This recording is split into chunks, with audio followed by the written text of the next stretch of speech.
Continuing with our OKN's questions and topic, will OKN overtake X30?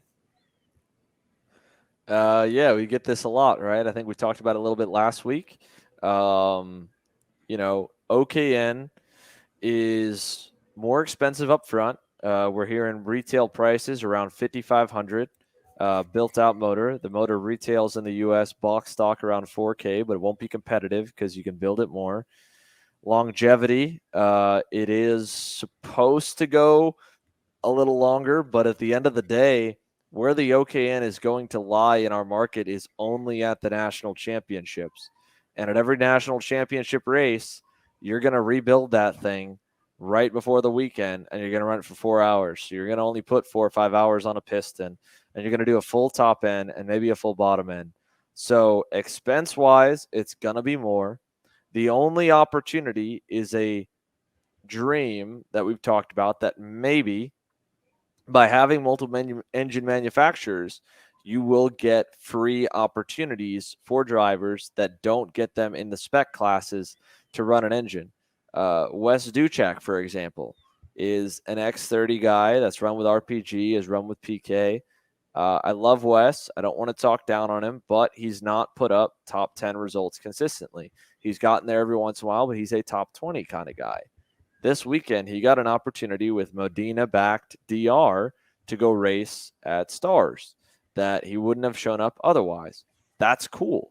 That's the opportunity OKN really has in my eyes. If the manufacturers get behind it and look at it as a branding opportunity where they can, flex their muscle as an engine brand of what they're able to put out, and you've got 5 to 6 new sponsorship avenues to discount the total cost that a driver spends on a weekend.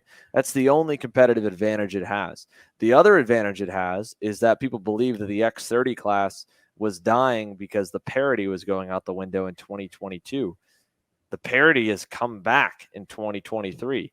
Granted, we brought more drivers of Ryan Norberg level into the field. Last year, it was Ryan Norberg, Austin Garrison, and for the most part, 15-year-olds, rookies.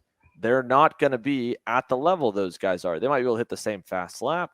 They might have 1 or 2 good weekends, but week in, week out, they won't be at the level of Austin Garrison and Ryan Norberg. So you needed more guys. Well, now we have Joe Turney. Now we have Harley Keeble. Now we have Brandon Carr, who's a rookie, but he's a really damn good rookie. Louis Westover's come over. Ellie Goldstein's come over.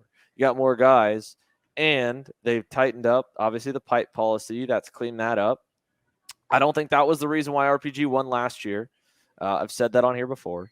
But if OKN was going to take over, if any engine takes over and becomes the dominant engine over the X30, the only way that happens is if the X30 falls or is there's a major price difference. We know now with OKN, and we knew going in, the pricing was not going to be more competitive. The only way it beats it is if X30 really dies with bad parity and high expense. And neither of those things are happening. So the only other way that OKN gets even to the level that the X30 stuff gets to is if, for whatever reason, guys really want to run it, or if those manufacturers start making it where it's easier to be able to run cost-wise because the manufacturers sponsor the engine package. Who knows? But that's the only ways I see it happening. X30, I don't see like dying off because I think this year is one of the best years we've seen in a couple of years with it.